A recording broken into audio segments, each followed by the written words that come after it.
حضرت سلیمان فارسی رضی اللہ تعالیٰ عنہ سے روایت ہے، کہا رسول خدا صلی اللہ علیہ وآلہ وسلم نے ہم کو شعبان کے آخری دن خطبہ دیا۔ فرمایا، اے لوگو، ایک بہت بڑے مہینے نے تم پر سایہ کیا ہے۔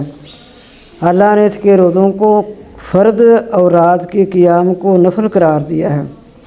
جو شخص کسی نیکی کے ساتھ اللہ تعالیٰ کی طرف قرب چاہے، اس کو ثواب اس قدر ثواب ہوتا ہے گویا اس نے فرض ادا کیا ہے۔ جس نے رمضان میں فرض ادا کیا، اس کا ثواب اس قدر ہے گویا اس نے رمضان کے علاوہ دوسرے مہینوں میں 70 فرض ادا کیے۔ وہ صبر کا مہینہ ہے اور صبر کا ثواب جنت ہے۔ وہ مواسات کا مہینہ ہے۔ وہ ایسا مہینہ ہے کہ اس میں مومن کا رزق بڑھا دیا جاتا ہے۔ جو اس میں کسی روزہ دار کو افطار کروائے، اس کے گناہ معاف کر دیے جاتے ہیں اور اس کی گردن آگ سے آزاد کی جاتی ہے اور اس کو بھی اس قدر ثواب ملتا ہے۔ رمضان المبارک سے پہلے ہی تیاری۔ آپ صلی اللہ علیہ وآلہ وسلم سے روایت کرتے ہیں حضرت سلیمان فارسی کہ رسول خدا صلی اللہ علیہ وآلہ وسلم نے ہم کو شعبان کے آخری دن خطبہ دیا۔ فرمایا، لوگو، ایک بہت بڑے مہینے نے تم پر سایہ کیا ہے۔ اللہ نے اس کے روزوں کو فرض اور رات کے قیام کو نفل قرار دیا ہے۔ جو شخص کسی نیکی کے ساتھ اللہ تعالیٰ کی طرف قرب چاہے، اس کو اس قدر ثواب ملتا ہے گویا اس نے فرض ادا کیا۔ جس نے رمضان میں فرض ادا کیا، اس کا ثواب اس قدر ہے کہ گویا اس نے رمضان کے علاوہ دوسرے مہینوں میں 70 فرض ادا کیے۔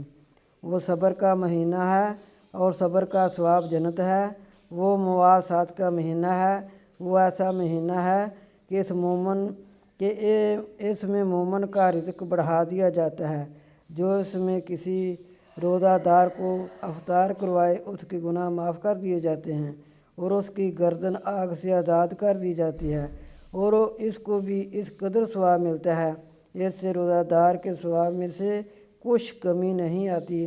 ہم نے کہا، ہے اللہ کے رسول، ہم میں سے ہر ایک افطار نہیں کروا سکتا۔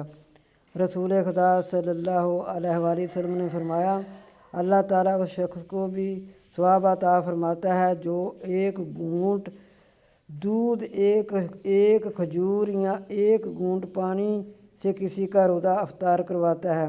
جو روزہ دار کو سیر ہو کر کھانا کھلاتا ہے، اللہ تعالیٰ اس کو میرے حوض سے پلائے گا کہ وہ جنت میں داخل ہونے تک کبھی پیاسا نہ ہوگا۔ اور یہ ایک ایسا مہینہ ہے جس کا اول رحمت ہے، اس کے درمیان میں بخشش ہے اور اس کے آخر میں آگ سے آزادی ہے۔ جو شخص اس میں اپنے غلام کا بوجھ ہلکا کر دے، اللہ اس کو بخش دیتا ہے اور آگ سے آزاد کر دیتا ہے۔ حضرت ابو ہریرہ رضی اللہ تعالیٰ عنہ سے روایت ہے، کہا رسول خدا صلی اللہ علیہ وآلہ وسلم نے فرمایا، رمضان تمہارے پاس آیا ہے، وہ برکت والا مہینہ ہے۔ اللہ تعالیٰ نے اس کے روزوں کو تم پر فرض کیا ہے۔ آسمان کے دروازے کھول دیے جاتے ہیں، دوزخ کے دروازے بند کر دیے جاتے ہیں، سرکش شیاطین کو طوق پہنا دیا جاتا ہے۔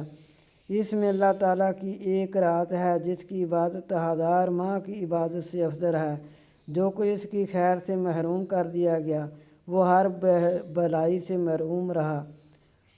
حضرت عبداللہ بن عمر رضی اللہ تعالیٰ عنہ سے روایت ہے، رسول خدا صلی اللہ علیہ وآلہ وسلم نے فرمایا، روزے اور قرآن بندے کے لیے شفاعت کریں گے۔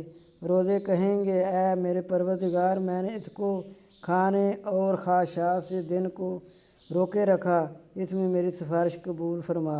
قرآن کہے گا، رات کو میں نے نیند سے روکے رکھا، میری اس میں سفارش قبول کر، ان کی سفارش قبول کی جائے گی۔